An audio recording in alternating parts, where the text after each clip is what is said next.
বানপানী সাহায্যৰ কাৰণে অলপ গামোচা লাগিছিল মানে আপোনাৰ ডাঙৰ চাইজৰ ফুল কম থকা সেইটো চাইজৰ দেখাওকচোন। চেনেহৰ তাঁতশালখনেই পানীত উটি গ'ল, এতিয়া জানো গামোচা নিদিলে হ'ব? এই গামোচাবোৰ কাৰ্টুনত ভৰাই ভৰাই দিয়া হ'ব।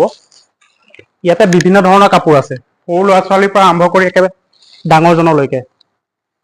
বহুতে বহুত ধৰণে সহায় কৰিছে।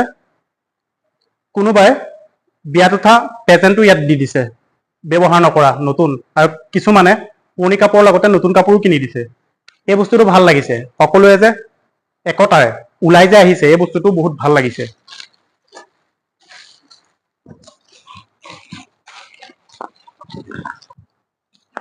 ইয়াতে ব্যৱহাৰ নকৰা কাপোৰ বেছিভাগ আছে, বেছিভাগ নতুন কাপোৰে আছে।